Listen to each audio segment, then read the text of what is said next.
What's happening, guys, and welcome back to Sliced. If you were to ask any Palestinian what is their national dish, 9 times out of 10 the answer you're going to get is Musakhan. Musakhan is like an undisputably Palestinian dish. I mean, there's many dishes that Palestine has in their cuisine which can be found across the Middle East, and the origin can be a bit murky and it's a bit difficult to go into, but Musakhan is one of those things where you can say this is Palestine's dish. Like the majority of Palestinian cuisine, this dish just highlights the beauty of the land. It's not an overly complicated dish, there's not 1,000,001 ingredients, it's just very simple and it highlights these key Palestinian ingredients. But what is Musakhan? A lot of people don't know what it is. It's basically a very simple dish made up of chicken, onions, olive oil, sumac, some spices, all laid on some bread. Normally it's taboon bread, which is sort of like a naan equivalent in the Middle East. But you can really use whatever you want to layer on top. There's 2 ways of having it. You can either layer on the bread and have it open, or you can sort of wrap it up, almost like a fajita or a burrito, if you will.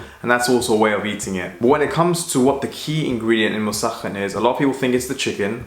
Not the case. The sumac, yes, but not really. It's the olive oil. The olive oil is actually the key part in this dish. So Musakhan was actually made in a way to celebrate the olive oil harvesting season. And so it was used to sort of drizzle over the top, to cook the onions in and stuff like that. And this was a test to see how good the olive oil is, because when olive oil is a good quality, it doesn't change its color or become bitter when it's heated. And that's why the word Musakhan actually comes from the Arabic word sakhan, which means to heat up. Pretty interesting, right? And if you're here wondering, I want to make Musakhan, but I don't know if the olive oil I've got is the perfect quality. Well, let's solve your problem right there. Holy Land Dates is an amazing organization which actually donate 50% of their net profits over to Palestine. So look, if you want really great olive oil and you want to support Palestinian farmers, some of whom the roots of their olive trees go back decades, then go and head over to Holy Land Dates. They've come out recently with an amazing sort of gift package which contains a little box of medjool dates from Palestine, as well as a lovely bottle of olive oil. It's so well priced, it goes to such a good cause. Honestly, go ahead and check them out. If you haven't bought that Eid gift yet, go ahead and support them. It's an amazing cause.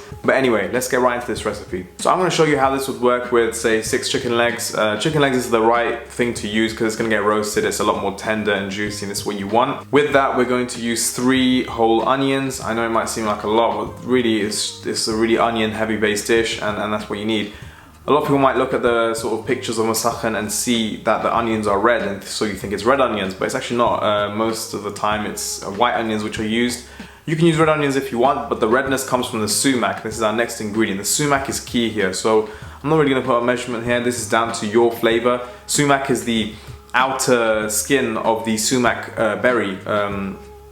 And it has a really tangy sort of taste. Imagine it as a dry equivalent to lemon, but with a really sort of bright color. It really just is amazing. So it's going to give a really nice lemony citric flavor to your chicken, and so you can use as much as you want. So give it a little taste and sort of play around with it. Next up, I've got a little spice mix that I've made. To be honest, this is a bit that you can sort of chop and change. I've just gone with sort of spices which are quite commonly used in Palestinian cuisine. The main one being pimento or allspice. It's going to give it that really nice smoky kind of flavor, along with some salt, pepper. I'm also going to use a bit of cardamom powder, cumin powder and coriander powder. But to be honest, you can sort of chop and change it as you wish. This is the spice that I'm using today.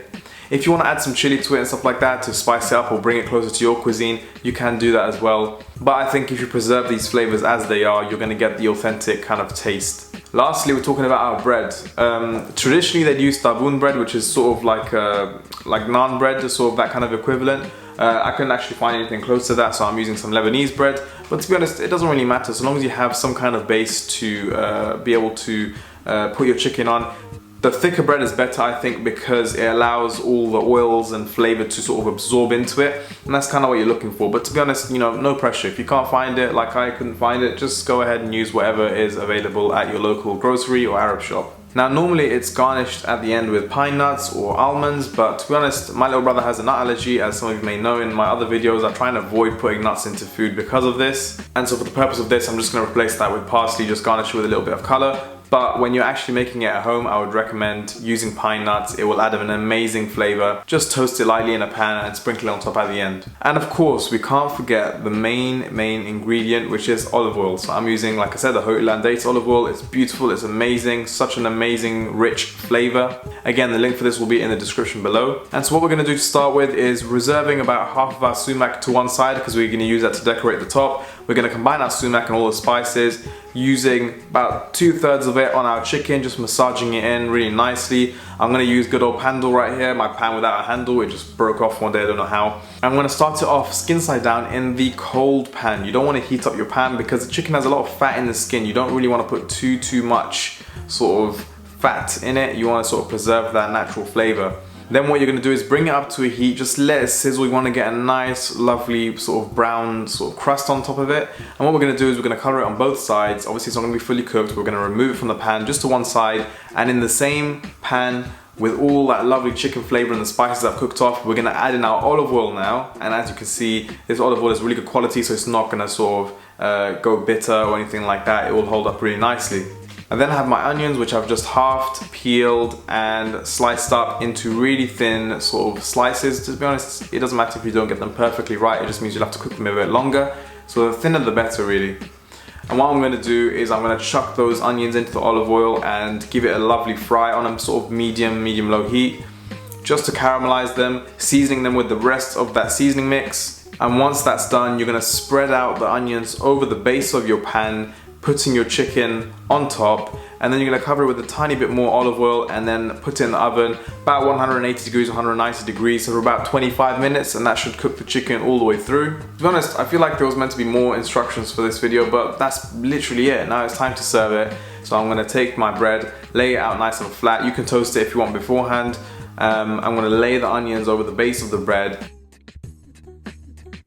top it off with the chicken, finish it off with a nice generous amount of olive oil around the whole thing, good pinch of sumac. I'm putting the parsley. This is where you put the pine nuts, and that's literally it.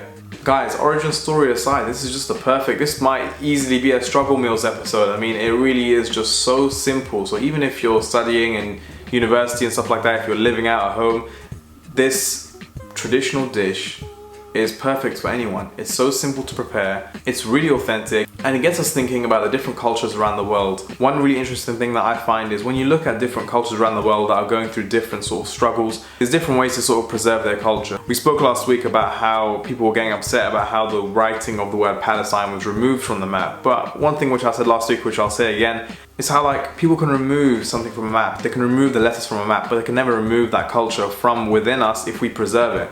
And part of that preservation is through food. So this is a really simple dish that I hope you don't just see it as a sort of educational video or whatever you want to call it, but that you see it as a dish that you can make at home that will remind you of that culture, that preserves that culture, that allows that culture to live on.